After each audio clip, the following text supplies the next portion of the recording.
I'm one of those people that were married Which one? Hi, Lily. Jason's gonna zip us. We still have the Dunkin' Donuts? Just kind of like follow in the background. Today? Yeah, that's why this chair is here.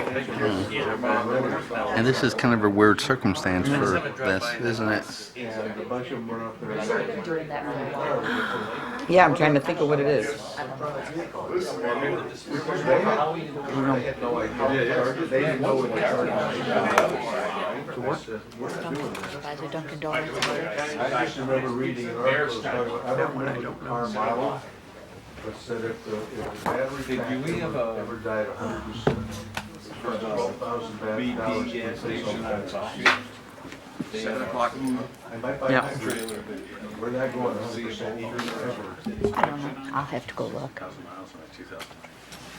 Did you think of a lease or not? No. I own 6 landmark ones.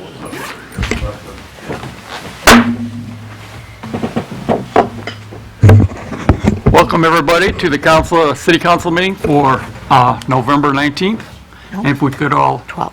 November 12th, I'm sorry. I'm looking right at it and said the wrong number. If we could all please stand for the Pledge of Allegiance. I pledge allegiance to the flag of the United States of America and to the republic for which it stands, one nation under God, indivisible, with liberty and justice for all. Could we please have the invocation from Reverend Paula from St. Michael's.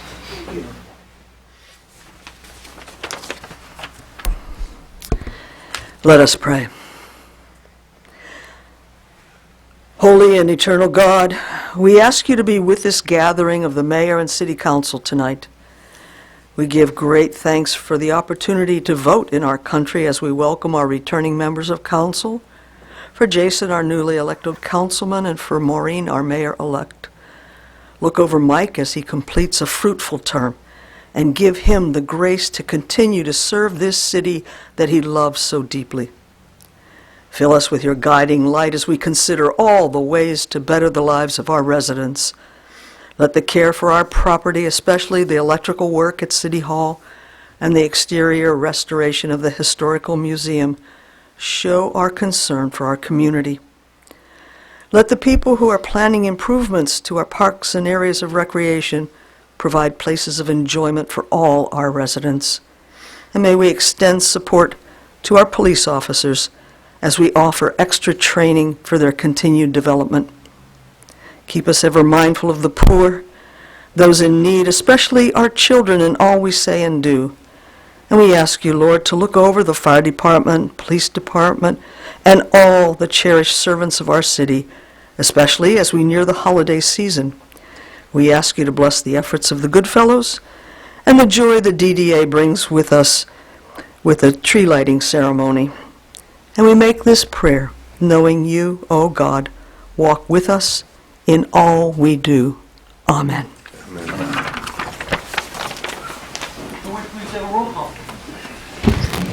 Certainly. Councilpersons Bear, Here. Dupre. Here. Ross. Here. Salcido. Here. Zohr. Here. Tobin. Here. And Mayor Higgins. Here. We have a few things under Mayor's remarks, but before we get going, we have a special guest from the CIC, the chairman, and I believe he has some announcements. If you would please step up to that microphone and let us know who you are and what we're here for. Hello, my name is Jason Nichols. I'm with the Community Improvement Commission.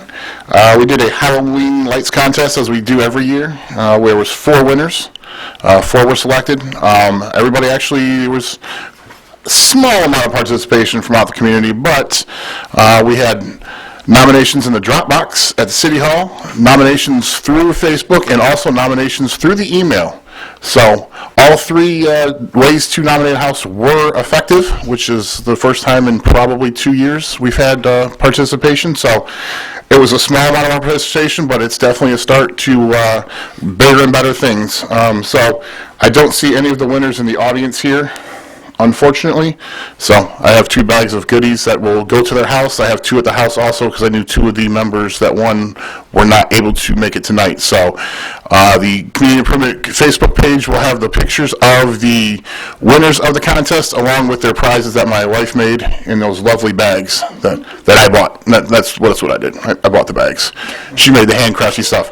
So check out the Facebook page, and you will see the winners and all the goodies that were made in the bag. So, and then stay tuned. Beginning of next month, we'll start again with the Holiday Lights Festival. So, hopefully, we'll get more than 4 participants for that. But for everybody that put numbers in the Dropbox, the email, and the Facebook page, thank you guys for participating. Without you guys, there's no contest. The last year, I know that the CIC, we all went out. Mayor Higgins, Jimmy, Steve, Kathy, there was no participation. We had no nominations from the citizens, so we went out and found 15 houses, put up on Facebook, and we had about 70 people vote. So there was participation that side, so we just need to get more involved with nominating houses.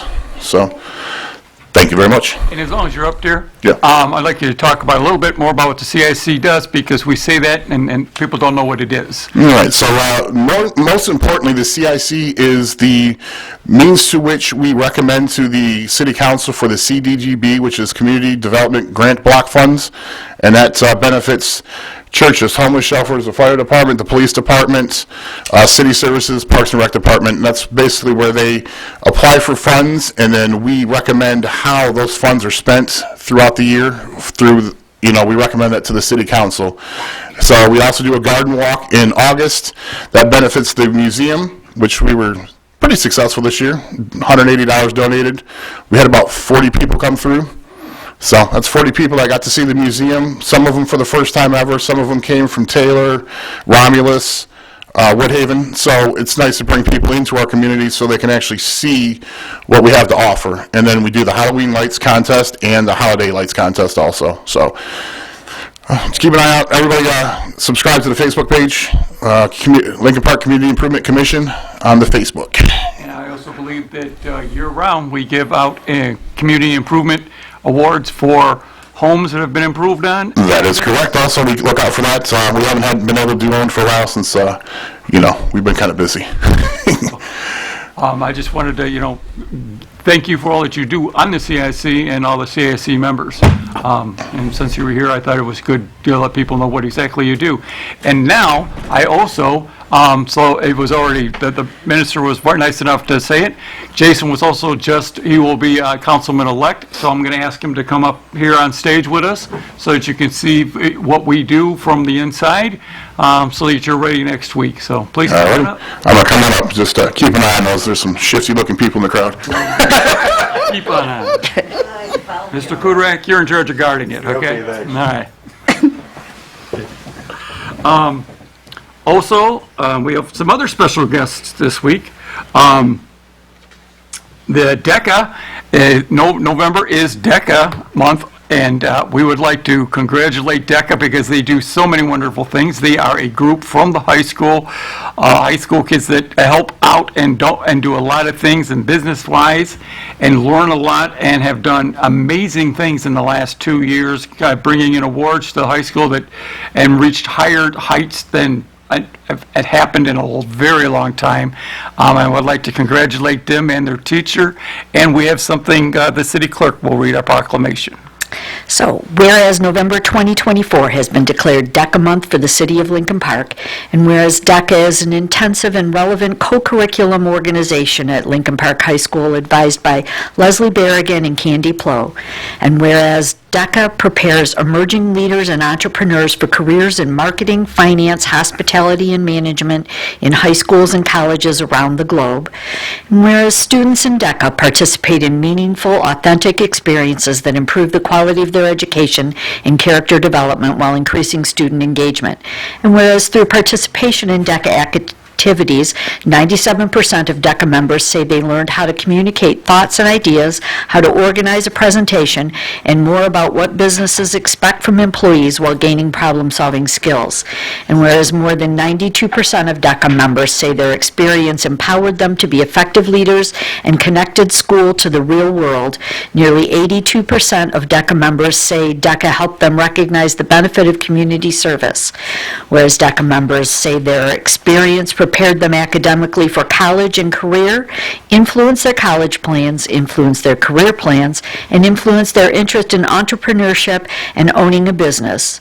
Whereas DECA at Lincoln Park High School does regular projects and activities within its school and the surrounding community in both academics and community service.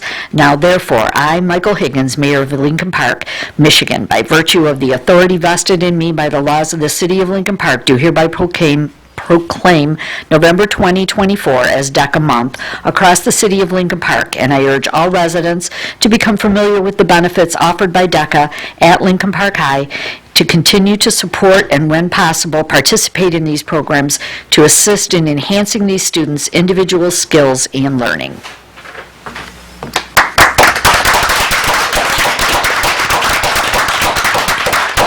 Please, could you please come up and introduce yourselves?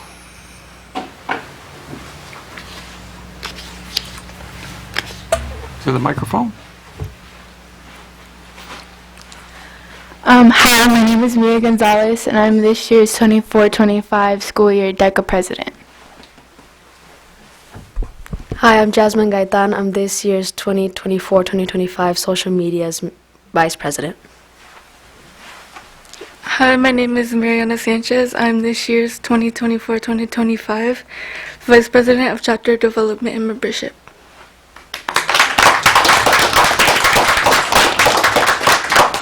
And this is the first all-female.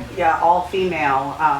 Executive board. Yeah, executive board. And all ladies. And their teacher, without which could not happen, and does a lot at the high school. And you know, I've worked there for a long time, and I know how the kids feel about her, and she deserves applause as well.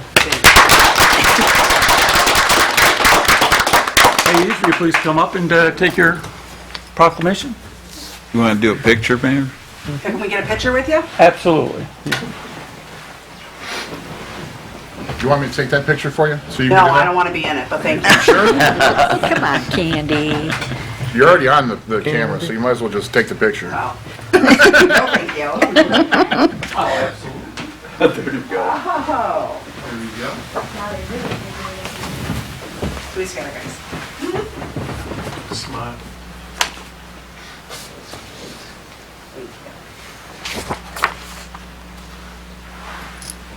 Thank you so much.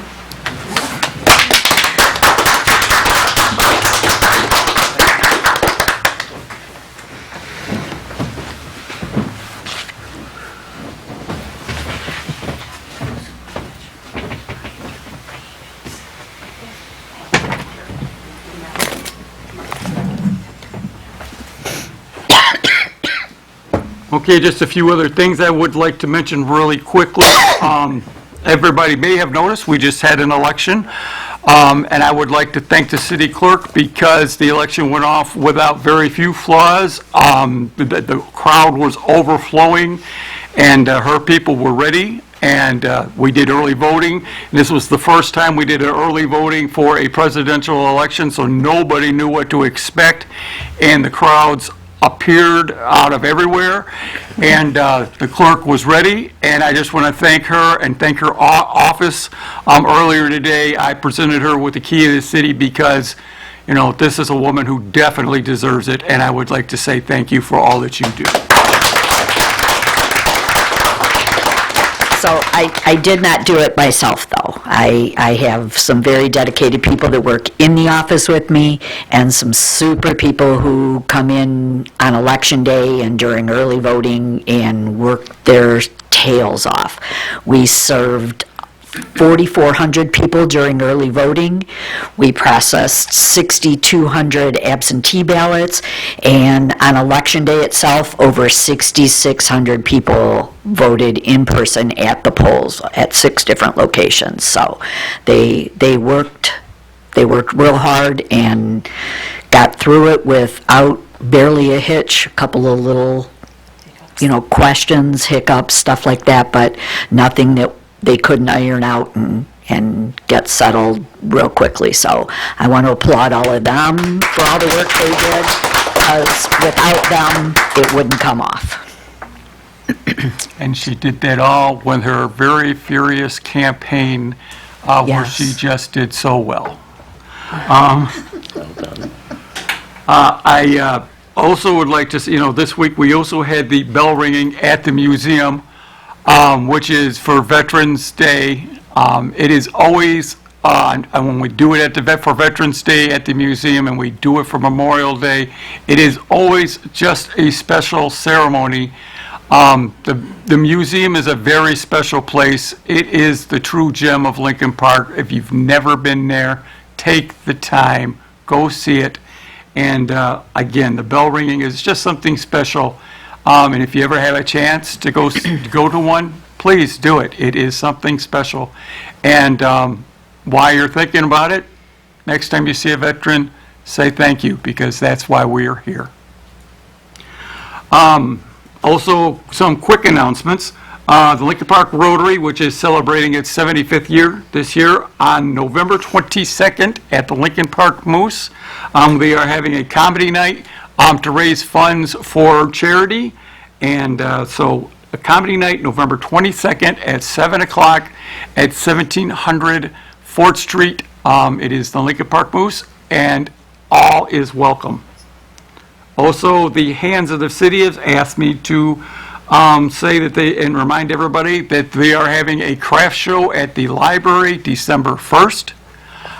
There are very few tables left, so if you are interested, you can go to the library this year to pay.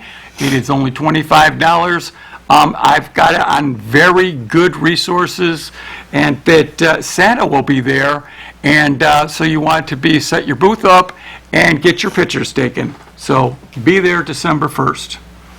I also like to remind everybody, Fantasyland, which is a tradition in Lincoln Park that has gone on for many years, but because of the early voting and because of the ballot going on, they don't have as much time as the elves normally have to set it up.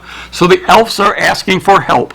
So if you have a little bit of time, every day starting at 10 a.m. at the band shell, that's on Ferris at the Kennedy Memorial Building, please come out, help get it done. It's a Lincoln Park tradition that it's been going on for many, many years, and we need it to keep going. And I want to thank everybody who is working on that and doing that. They just always make Christmas that extra special for the kids in Lincoln Park. And with that, we will move on to the consent agenda. Resolved that the following items be listed under the consent agenda to be approved as presented to the mayor and council. Approve the minutes of the regular meeting of October 28th, 2024. Approve accounts and claims payable. Attend training for the FTO training for the police department. Approve charitable solicitations for the Goodfellows. Solicit bids for the Zimbani room and roll-up door. Reject bids to the Kennedy Memorial Building and Senior Center lighting project. I'll move. I'll support. We will call for the vote. Councilpersons Ross? Yes. Tobin? Yes. Bear? Yes. Dupre? Yes. Salcido? Yes. Zor? Yes. And Mayor Higgins. Yes.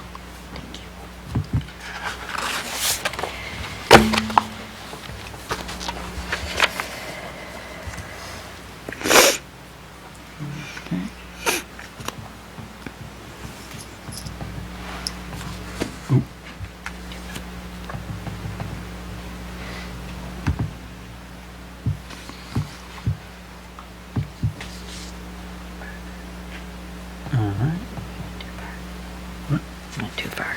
It's up further. Sorry, folks, some computer stuff. I think it's 20.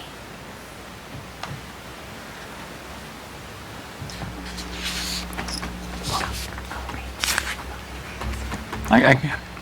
All right.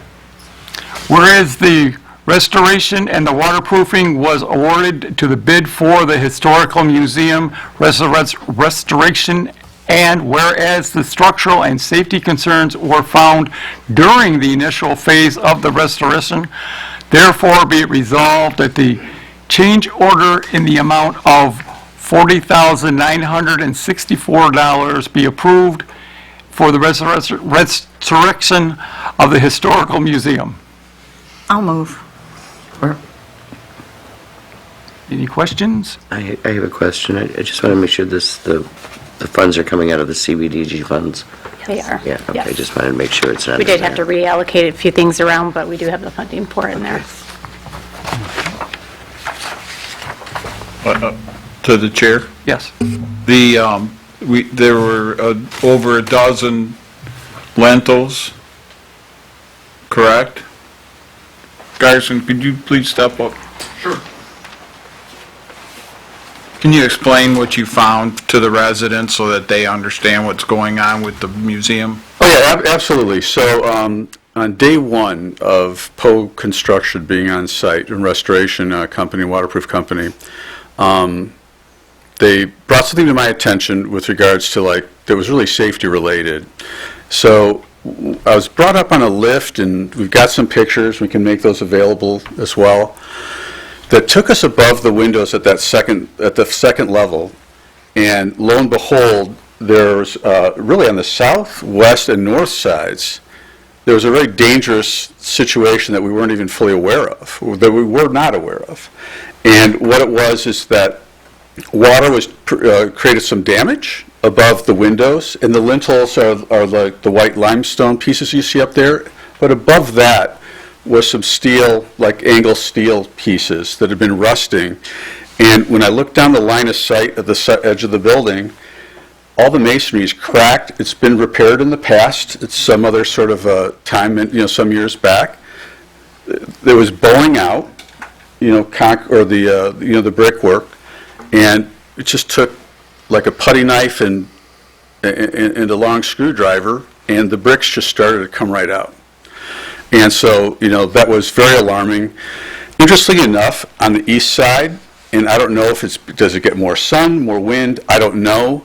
Those would need to be replaced down the road, but they're good restoration fields for the next, could be 5 to 10 years. But what caused that problem as well is something that's being addressed within this change order, so that whatever's being done now should be considered a very long, decades-long solution. And I can get it as detailed as you want about it, but that's what it comes down to. There's a lot of work being done that'll preserve the Historical Museum for some time to come. So it was unsafe, and now when it's done, it'll be a safe building. Yeah, absolutely. Absolutely. Thank you. Yep, very welcome. Any other questions? Okay, thank you. All right, we'll call for the vote. Councilpersons Ross? Yes. Dupre? Yes. Bear? Yes. Salcido? Yes. Soar? Yes. Tobin? Yes. And Mayor Higgins. Yes. And next up will be our DPS director.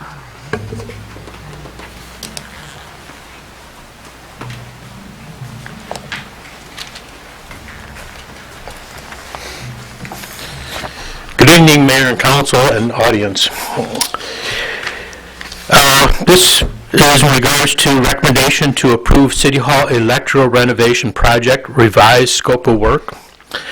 Originally on December 5th of 2022, the City of Lincoln Park awarded the City Hall electrical renovation project to Power Solutions, Inc. for a total of $478,275.20, including a 30% contingency due to unknown conditions of the electrical runs.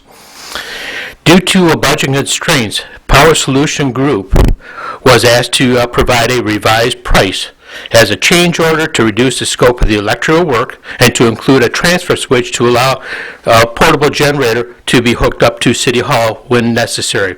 The revised total will be $391,276.35, which does include a 30% contingency to the base bid of $300,981.81. Financial impact, there'll be a cost savings of $86,998.85 from the original contract. Recommendation is to recommend the mayor and city council adopt the attached resolution and approve the change order to Power Solutions Group, Inc. for a total cost of $391,276.35. Attached to that, I provided a resolution. Be it resolved that the mayor and city council approve a change order for the reduction in the scope of work and a credit of $86,998.85 to Power Solution Group, Inc. for a total of $391,276.35. Be it further resolved that mayor and council and city clerk be authorized to execute the contract change order. I'll move. Support. Are there any questions? Ray Parker has joined me if you have any architectural questions. To the chair. Yes. Now, you're taking out, you're not going to put in a generator, correct? Correct. So the price is increasing even though we're downsizing the project, correct? Right, because there was gas work that would have to be done for a new generator. There was parking lot work that would have to be done for a new generator, and we've taken that out, but there's still the additional need for a transfer switch. You still have to be able to attach a temporary generator to the electrical grid within the building. So they required an additional transfer switch within the building. So that was an extra cost that negated some of the savings. Plus, in the 2 years time period, electrical work, copper wire, everything, prices are still very high. Was there a time frame originally on this? No, it was approved by council. We went back and forth, and there was a year, it was 16 months for the generator to be ordered and purchased, and there was a budget constraint at the time, so that's why we were asked to revisit it from there.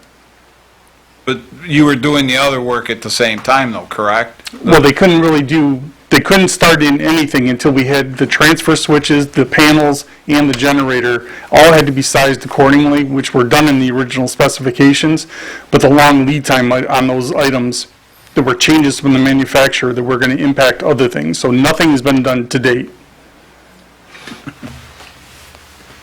And if I could add another item. This comes from ARPA money that the city was originally presented by the federal government. We have to have this money committed by the end of December of '24.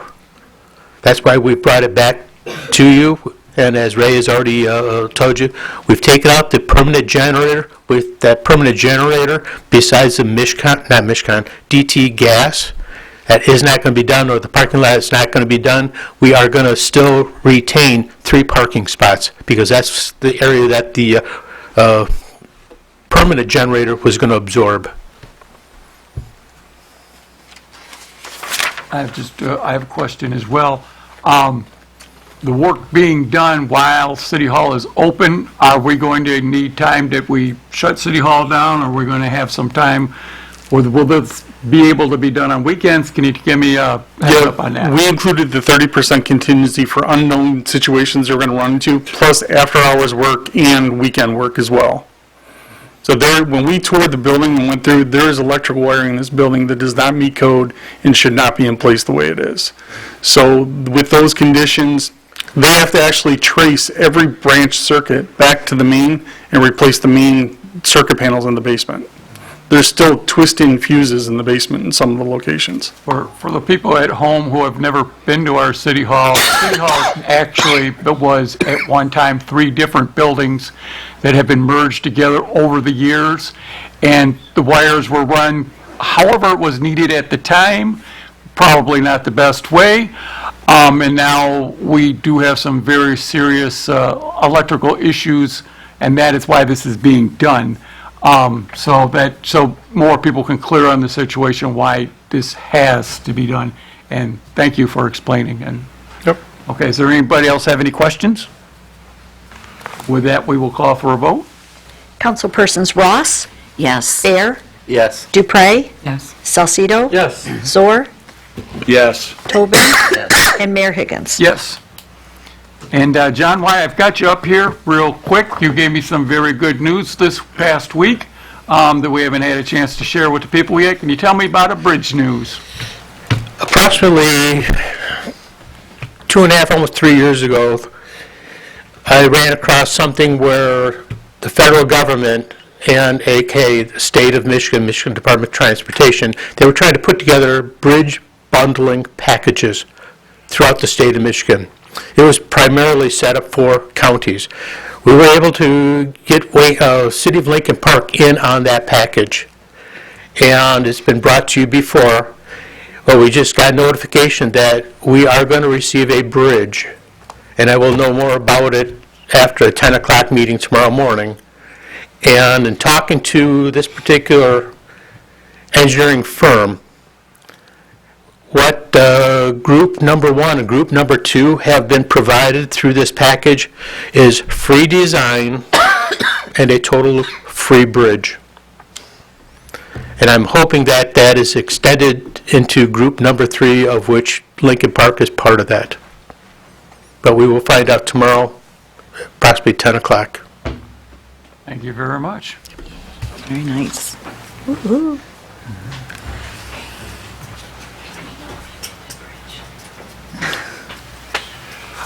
With that, I believe the next up is our city manager. Thank you, Mayor. The city has received a request from the law firm of Schiffman Portier to increase the hourly rate charge for labor attorney services. The current hourly rate is $150, and the requested increase would be $165 an hour. The last increase for the attorney was back in 2022. While most of the labor contracts have been negotiated and settled, there will be 2 new contracts coming up next year for negotiation. Due to the integral part of the bargaining team the labor attorney represents, an increase in an hourly rate is warranted, in my opinion. The increase would result in approximately $6,000 per year based on the average spend for labor services. The funds would impact the general fund attorney line item, and it is recommended the mayor and council approve the hourly increase. Be it resolved that the mayor and city council approve the hourly requested fee increase for the law firm of Schiffman Portier to $165 per hour for labor attorney services. I'll move. Discussion. First, only thing I'm going to say is I have worked very closely with the city attorney on labor negotiations for the last couple years, and I'm going to say that he has done a very good job and has helped immensely. So I just wanted to add that in, and now I believe you have some questions. I'm looking for an explanation of how the city, the Schiffman Portier works for the city. The hourly rate, you said that last time the hourly rate was increased was 2022. What type of position is this with the city? So it is a contractual as-needed position, kind of the same that we do for some of the other attorneys, such as Plato Law Firm, and some of the other that handle different lawsuits for the city. Back when the emergency manager was here, they were on a retainer at that time. After the emergency manager left, we went back to the hourly rate.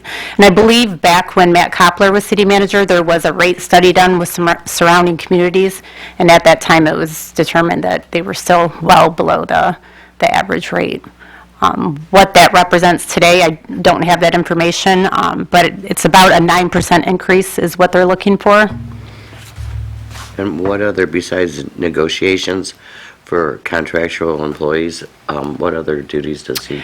So if there's any grievances, anything that goes to arbitration, anything that is beyond the scope of things that we can handle internally, the labor attorney gets involved in those items. I'm just asking because I know that a lot of us, even on the council, aren't aware of the extent of what they do. Right. So I wanted the public to know and the rest of the people on the council to have an understanding of what this involves.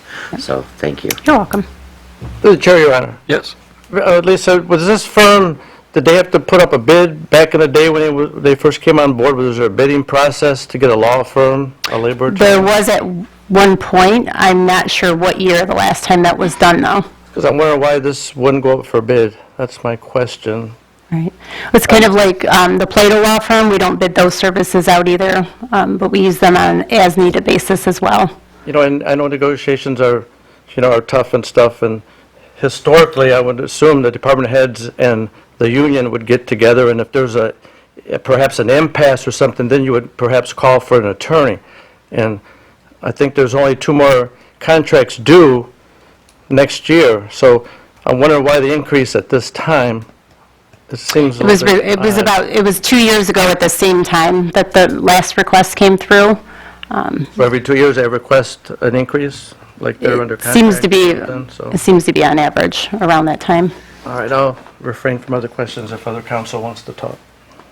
To the chair, Yes. this is an attorney that represents the city, correct? Correct. Yet this is the attorney that represented you on your contract, correct? He didn't technically represent me. He worked with the mayor on the contract. Mayor, I can add something if you'd like about the Schiffman.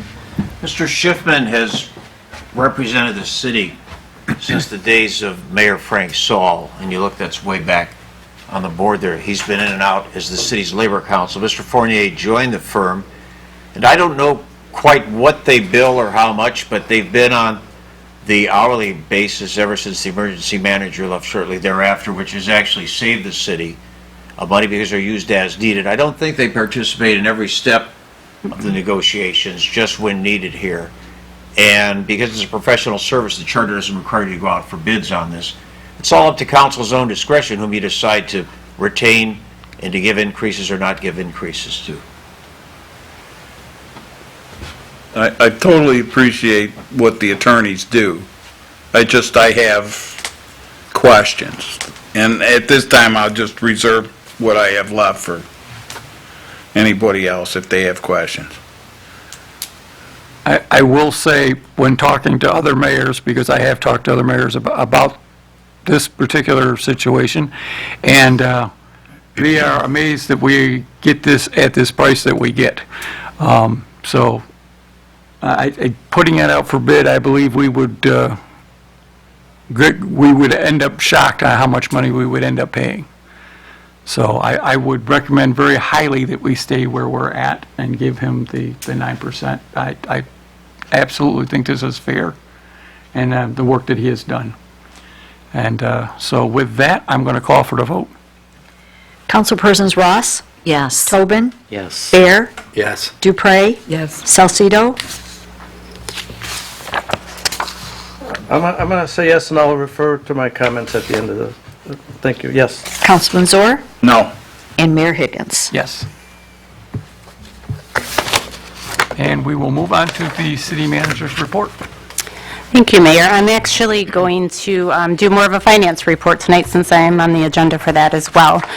So I wanted to talk about the audit a little bit. I know I mentioned at the last meeting that the audit is complete. They are still doing some background reporting and getting some things together. They will be presenting the audit to council here in the next coming meetings. But for now, it is looking that we are having a contribution to fund balance again. Nothing significant, but a contribution to fund balance is a great thing. It's much better than pulling from fund balance, which has been our goal for several years now, to not utilize fund balance unless absolutely necessary. So we have seen some increases in the general fund revenue for the past several years. Those may start to slow down. We've seen some quite significant increases in property taxes, but as a result of that, we will see things start to kind of level out, so we will have to continue to monitor the budget very closely. And we continue to focus on capital needs, so we have been able to, for about the past 4 to 5 years, go back to contributing to the capital needs, the general capital needs, which are items like the furnaces and the various buildings, those things that come from general fund and aren't funded by another source. So we will continue to monitor that. And some of the other funds within the city that we are starting to watch a lot closer are the internal service funds, the motor pool fund, which is the fleet fund. So we purchase all of the vehicles for the city through that fund. make all of the repairs, and we have been very fortunate that we've been able to replace much of our fleet throughout time. But we do have to continue to watch those to make sure that the funding is there and that we have adequate cash to continue replacing vehicles. One of the impacts directly related to that is the drug and forfeiture fund. So for many, many years, we received a lot of returns in that fund, and we were able to purchase undercover cars and other police vehicles for the city, and that took the burden off of the other fund. So now those items, because of all the changes in the laws, we don't bring in nearly as much in that fund as we used to. So we did at one point have a pretty good fund balance in the drug and forfeiture fund. That's been depleted now. So anything over and above would have to come from the general fund. So we do have to start shifting some of the vehicle costs back for the police department back over to the fleet management fund. So we'll just have to continue to monitor both of those funds very closely, as well as possibly impacting some of the charges to the other funds. So we charge all of the various funds throughout the city, the water and sewer fund, the roads funds, the general fund, for those services within the fleet fund, because it doesn't have its own revenue source, so it's funded by all of the other departments. So we may have to make some changes in the upcoming budget year for that to offset some of the lost drug and forfeiture funds. The water and sewer fund, we always talk about, controlling water loss, so we do have some things that we're working on there, but we have been very fortunate to receive much grant funding, but we have to continue to monitor that. And John and myself, I know I've mentioned, we've been meeting with Hennessy pretty much bi-weekly to go over all of the grant funding and make sure we have everything in line there. So we want to make sure that we don't have to raise the rates any further than we absolutely have to. So controlling those funds are very important, so we'll continue to monitor that.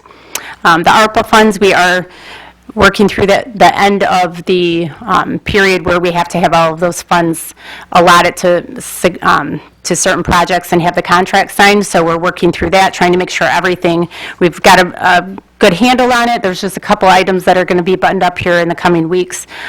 So we'll make sure we're on target for that. We have until the end of 2026 to spend those funds.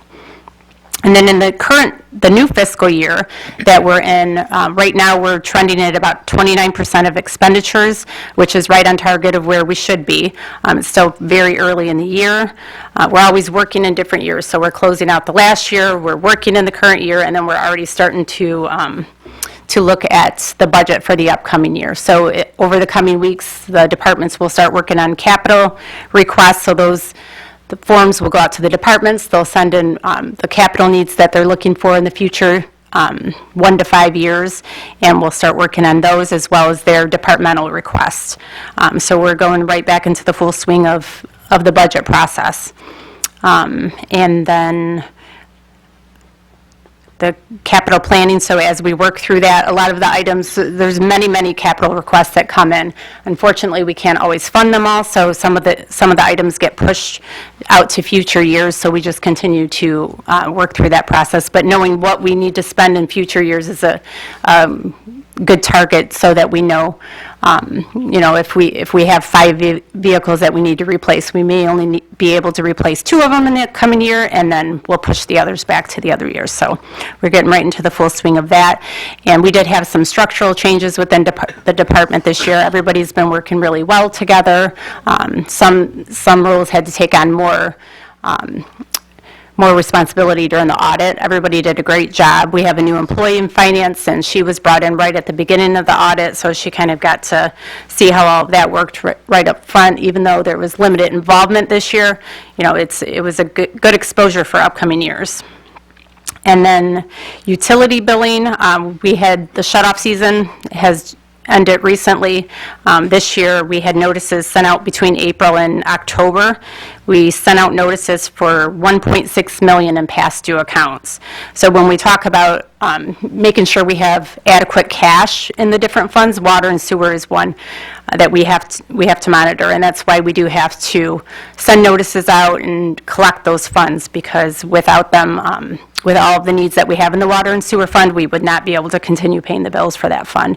But of that $1.6 million in past due, we did red tag 1,312 homes, which is very significant as far as staffing goes for in the water office as well as DPS. It's a huge burden, so we do try to work with everybody and get them in payment plans ahead of that. We encourage all residents, if you get your bill and you're not behind at that point, but you can't pay, please work out a payment arrangement with us. It's much easier for us to do it in the beginning rather than to have to send all of these notices out. It's time consuming for everybody. And of those red tags that were sent out, 88 accounts were shut off for non-payment. So overall, the majority of everybody does pay or get into a payment plan, which is good, but still it's quite a busy season. We had 2 new employees down there. One's been here about a year. The other one's pretty much brand new. They both did a great job navigating through the process, and it's very busy in that office. The phones ring constantly. There's a lot of traffic that comes into City Hall for the water office, and they've been doing a great job, so I wanted to make sure I mentioned that. And that is all I have. I'll be happy to take any questions. Through the chair. Where are we, Lisa, on the water leakage team? So we have 2 of the employees. One is an internal candidate, so they're going to be moving into that position. We hired one from the outside, and we're working on the 3rd now. So we're very close. It's taken how long to get those 3 together? Well, we had various vacancies from other employees who had left, and then with the internal bidding process, you have to post each job internally. But yeah, we funded it starting in July, and now we're in November, and we're still trying, and it's going to be quite a process getting the program up and going as well. Any other questions? Is it possible that we could come up with a program? The biggest thing that I heard while being at the polls was trying to explain the water bills to everybody. I mean, is there something we could come up with online or something that would describe how to look at your water bill and know if there's a problem? Yeah, there is some information. I'll take a look and see if how we can tweak that. There's information on the back of the bill that we tried to put, when we switched to the full page bills years ago, we tried to put as much information on the back as to how to read the leak indicator on your meter and some different items on there. But yeah, we can always look at doing more for sure. I appreciate it if you could. As far as explaining how, I know I had a conversation with a resident recently about how the rates are. There's so much that goes into the rates, it's... The trash, the sewer, the... Right, what DUA charges, what GLWA charges, all of our maintenance costs, our employee costs. It's quite a... What they're saying, though, is that it's increased and they don't understand why. Is it they're in the section that's getting the new lines, or? No. The city as a whole pays the same rate. So it's all based on what the rates are and how much water you're utilizing. Thank you for your explanation. You're welcome. Through the chair. And I'd like to point out for the people at home that there are a lot of extra things added to our water bill, the trash and other things that are on the bottom of the water bill. So our water bills do appear higher than some of the cities around here because of that. But also, yet some other cities' taxes are way higher because they put that all on the taxes rather than the water bill. So wherever it goes, taxpayers have to pay it one way or the other. So some cities choose to do it with the taxes, some cities do it on the water bill. It just so happens that Lincoln Park does it on the water bill. And a lot of people don't understand that, so I like to explain it once in a while. Lillian, you're up next. I just wanted to add to that conversation. A couple years ago, we had a water study session. Rate study? Yes, and that, the residents can find that under on the website, under our meetings, right? It's in there with the minutes, the agendas, the minutes, and videos.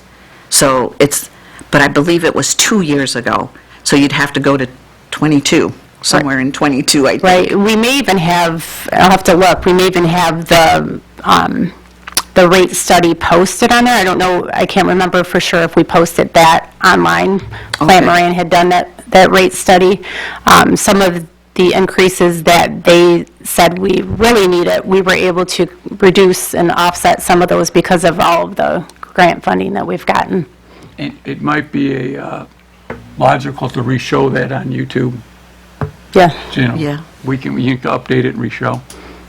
And then if I could just, in relation to what you were stating about the tax bills versus the water bills, several years ago, we did have the rubbish fee on the tax bills. But because of the decrease in taxable value for the city overall, we were not bringing in enough to cover the bills. So general fund was having to offset those. So we had made the decision at that time, mayor and council authorized us to do it as a fee so that we're able to reset it every year. With the Headley rollback, and so our millage rate had rolled back, our taxable value had decreased, and we've looked at it a couple times since then, and we still would not collect enough to cover the rubbish cost for the city. So we are still utilizing the fee on the water bill. Thank you. You're welcome. Any other questions for Lisa? Okay, then we will go to citizens' communications. If anybody would like to talk to this body. Good evening, Mayor and Council. Richard Kudlow. I want to thank you for opening up chairs. Now we have nice horizontal aisles for residents don't have to crawl over each other to find a seat. Got a lot of boards and commissions in this city. You were just talking about one, every meeting we have a department head report. Is there any way we could get a report on a basis for one of these boards or commissions that nobody has any clue what they're doing? I don't know if you can add that to the agenda for a 5-minute presentation or what. I was out shopping the other day and somebody says, I don't understand that sign you brought the last meeting. I'll explain it. It's 5 lines. First line is veteran. Next one is all gave something. Some gave everything. None were suckers or losers, not for self but for country. That all came back from a president who was in France on D-Day about 6 years ago, standing in an American cemetery where thousands of Americans who died during D-Day were buried. And this president said, they're all suckers and losers. This is the guy with bone spurs, of course. And this disrespectful president is going to be president again, January 20th. God help us all. Anyway, occasionally I like to go attend a meeting of a board and commission, and to prepare myself, I like to look at their minutes. Well, I went to the October meeting for one organization, and I found the only minutes they had was February and May. And I says, well, okay. So I sent an email, and I says, is there a requirement that minutes be posted online? And the response I got was there is no requirement that they be posted online. The minutes should be sent to the city clerk's office with 10 days of said meeting. If the minutes are not available, the draft should be sent to the clerk. And it says, we do that for transparency and to make it easy for residents and outside agencies to access the minutes. If the clerk is the only one who has the minutes, how is that easy? I think she's got enough to do without responding to requests from residents like I did. Hey, send me the missing eight months worth of minutes. They either a charter amendment or a resolution or what you want. Every one of these boards and commissions should post their minutes on the website. I want to know, what have they been doing, what are they doing, and what are they planning on doing? I haven't got a clue, and you're not making them do it. Anyway, one thing I've always been told, and I guess it's time to ask now, if you shut off the water to a house, basically make it unlivable, does that house become automatically condemned? And that nobody can live there and somebody is going to make them move out. How does that work? Okay. After 5 days, the house is considered condemned. They are able to access the home during certain hours, but they can't stay there on a regular basis. They can't live there until the water's back on. I can't imagine there's anybody in the city who's going to monitor that. You would be surprised. All right, thank you. Mr. Kurek, please don't leave that microphone. You know, Mr. Kurak comes to almost every single meeting. He comes to our commission meetings. He emails us more than anybody could ever possibly imagine. He keeps us on our toes. And I want you to know that although people say different things, I want you to know that we don't always agree with you, but we want to thank you for keeping us on our toes. And, Mr. Kurak, it would be an honor if you would please come up here and let me give you the key to the city. Pass. Okay. I sent you an email one day. I was recounting a story from former Mayor Steve Brown. I was doing my citizen communications, and he interrupted me to say, Mr. Kurak, normally I agree with you. And I said, Mayor Brown, with all due respect, I don't care if you agree with me or not. This is my 5 minutes. I'm reclaiming my time, and I continued my presentation. I know you don't all agree with what I say, but it's my opinion. And like I said Monday at the memorial service, I served in the military for 38 years. I have the absolute right to stand up here and run my mouth. So that's what I do, and I hope I'm not being disrespectful. I try to be respectful to everybody, unlike Mr. Disrespectful, who has stopped coming to these meetings. But I said, it's my opinion. And if you like what I say, thank you so much. If you don't like what I say, I'm sorry about that. Thank you all. Thank you. Thank you. Is there anybody else who would like to talk to this body?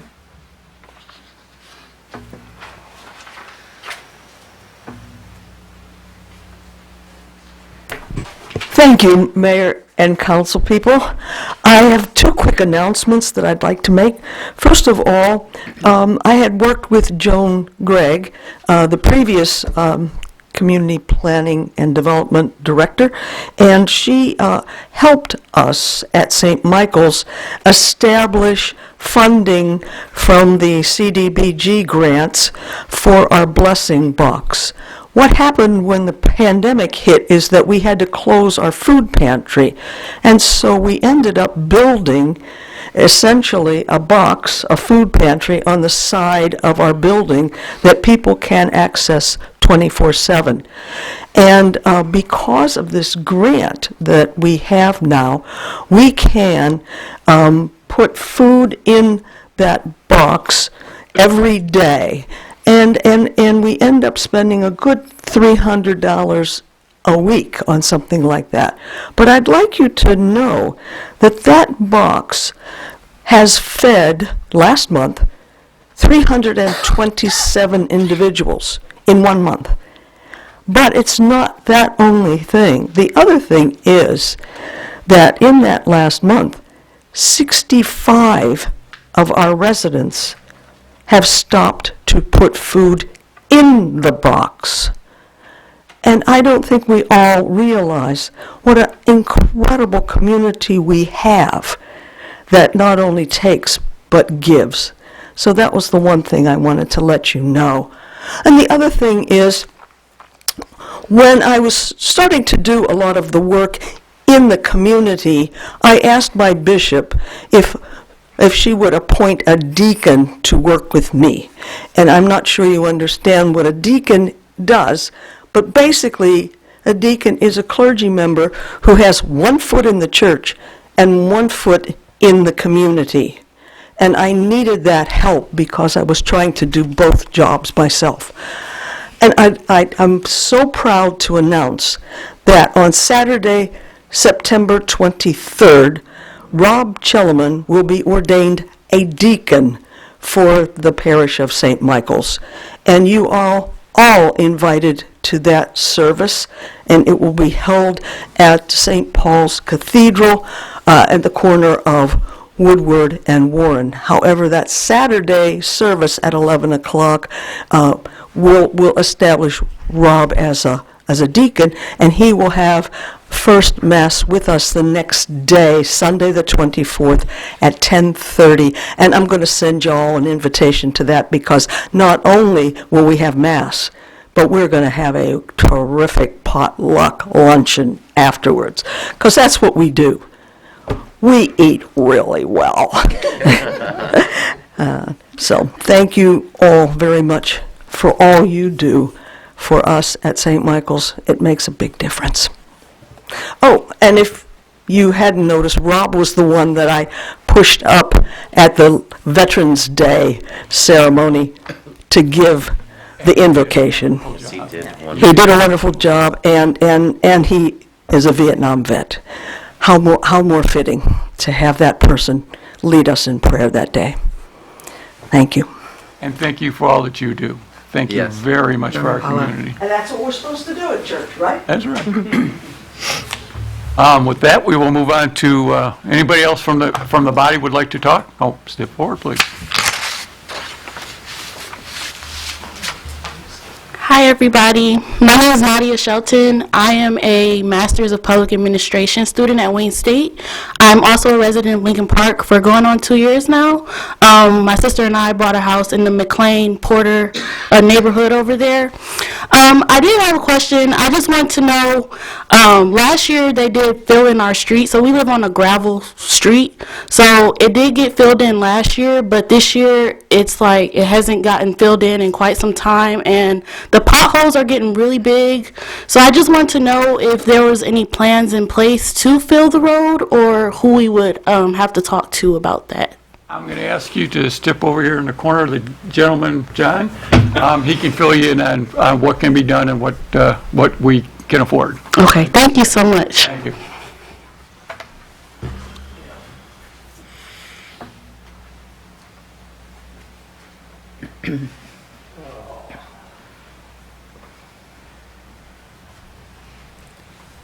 Afternoon or evening, just two things. One, Monday, the ringing of the bell for the veterans was fantastic. Last year was the first year I attended it, and it was on my calendar to return on Monday, and it's going to be on my calendar to return next year.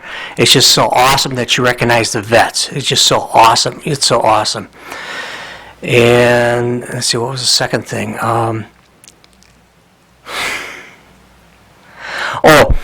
The local community stores, businesses in Lincoln Park, those that honored the vets and gave the vets a 10% discount on Monday was greatly appreciated. So I don't know how correspondence you have with the businesses, but hopefully you reach out to them and say, the public appreciates it, and I'd like to see more of that happening here in Lincoln Park. Let's keep it local. Let's keep it local. I can't say enough about keeping it local. And with that, thank you. Thank you. Anybody else would like to talk to this body? With that, we will go to the council president. Thank you, Mayor. Ms. Griggs, correct me if I'm wrong, but you gave a department head report, but did you give a city manager report? No, I just did it as one Okay, tonight. because I did have a question in regards to the city manager report. Okay. Because I know last council meeting I asked about the trees and the list and that, and then on November 1st I sent you an email. What trees were cut from July 1st to October 31st? Have you? Right, so we haven't received the bills yet from CHOP, so I can't verify which ones have already been completed. So they just go out on a whim and cut whatever? But they work with the DPS on the current list. Have a list? Please, John, I'm again bombarded by questions at home. Well, thank you.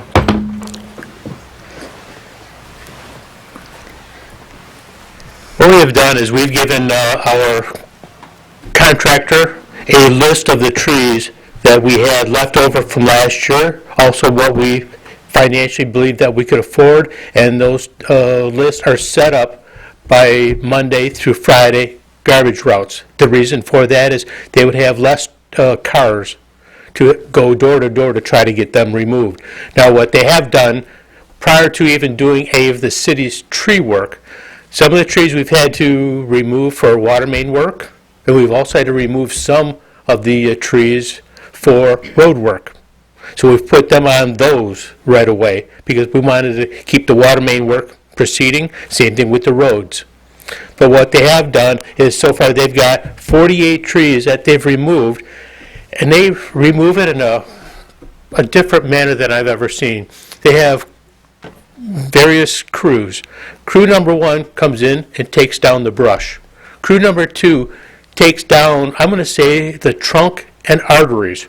Crew 3 comes in and takes out the stumps. Then Crew 4 comes out and does yard restoration. As of right now, they just completed some of the yard restorations, even though the balance of the trees have come down, but they've got 42 off of our list. Maybe I'll come see you this week. I just want to know where they're at. That's all. Stewart, Pagel, that's, people are asking me, so. Yeah, it depends on the garbage day. All right, thank you so much. Thank you, Lisa. John, while you're up there real quick, to talk about trees reminds me, can you give me a quick update? And I know it's not our people that are doing it, but I know you're keeping an eye on it, and I'd like to thank you for keeping an eye on it. Over Council Point Park, when are they going to finally get next? Do you know, have you heard, I know they always say next week, the cleanup over there? Actually, great question. They went down both sides, and I'm going to say they started at Council Point Park, and they went upstream. And they've done the vast volume of tree removal. Then once they got up to, let's say, the railroad tracks, or even I-75, they completed that. Then they were starting to come downstream. And I was actually out there last Friday when they were hydro-seeding the banks. Right now they're a little bit upstream of the animal shelter, and they were working there. And I did talk to Wayne County, and I also talked to I don't remember the name of it, the Detroit River Conservatory, I believe it is. Yes. And they would also like to meet with what they would like to participate paralleling the creek. We're going to be meeting with them next week. So, yes, they have. They've started their restoration work, and the restoration work in comparison to the way, let's say, Council Point Park looks, it's phenomenal. It is significantly so much more eye-appealing, and they are doing a nice job. I, along with yourself, I believe that they should have started this final restoration probably about a month ago.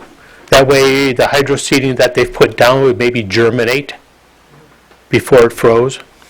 Because once it freezes, the banks freeze, that really stops putting down seed.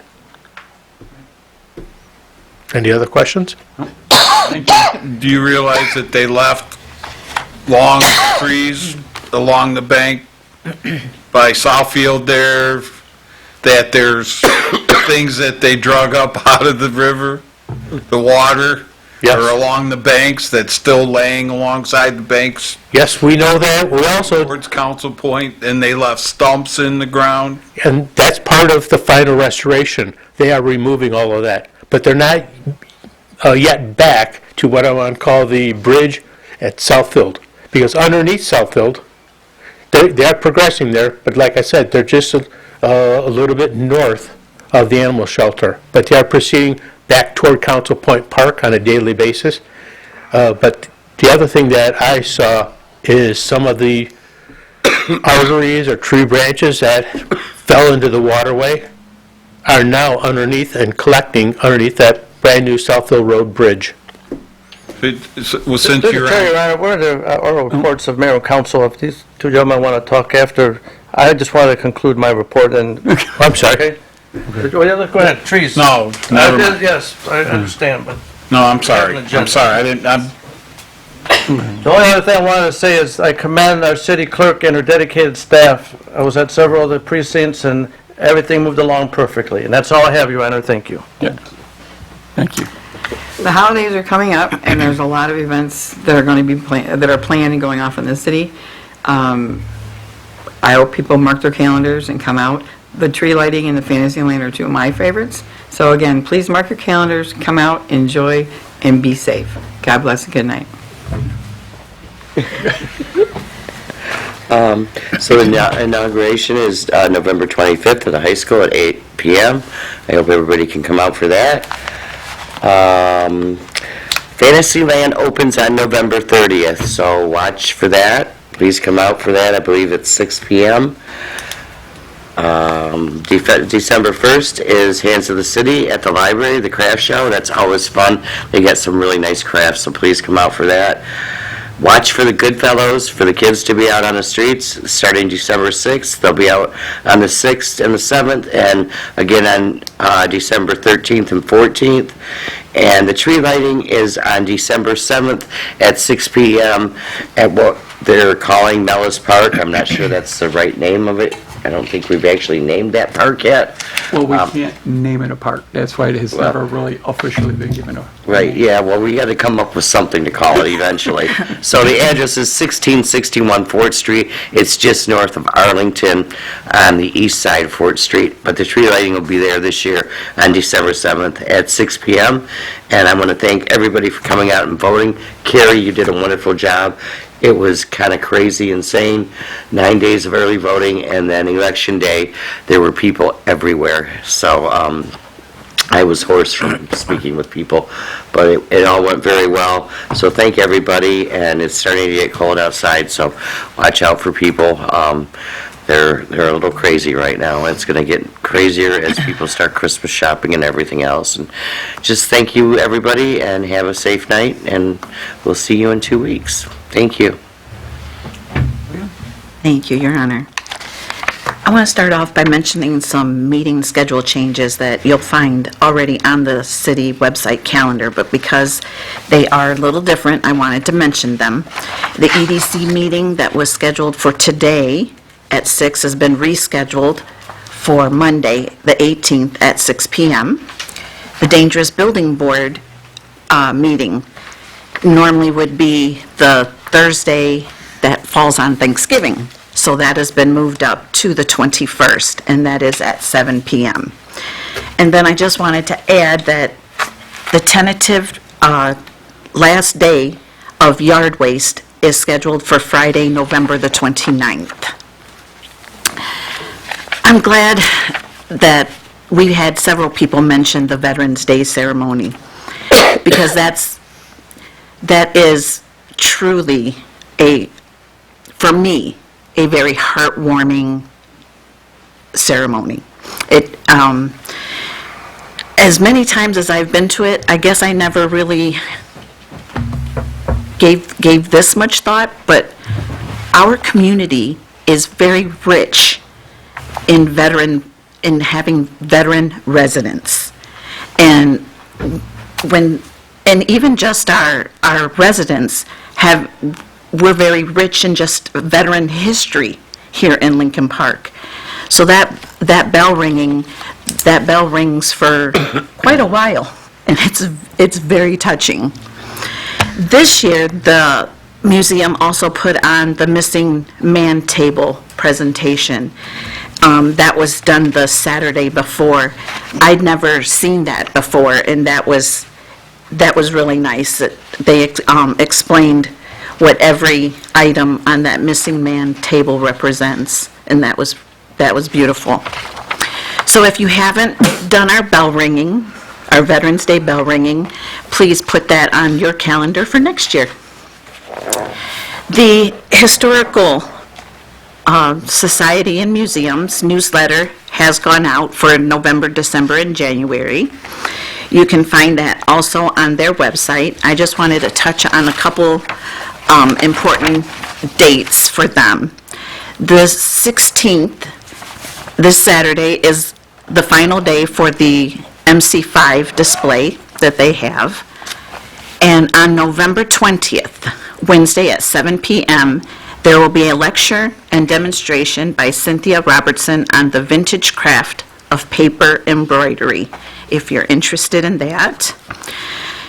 And December 7th, the museum will host its open house in conjunction with the tree lighting, so there'll be more information on that as well. I wanted to pass this along because this came to us, Wayne County's annual Thanksgiving Turkey Drive. Saturday, November the 23rd, from 10 to 1 p.m. or until supplies run out. They will be at the New Hope Assembly of God Church in Taylor, and that's 14,000 Rochelle Boulevard. So please pass that along to anyone you know who could use that information.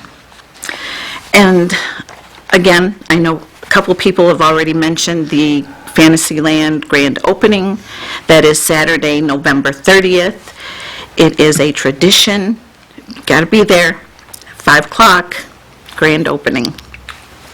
And that's all I have, Your Honor. Thank you. Councilman Jason? I don't really have much, so have a good night, everyone.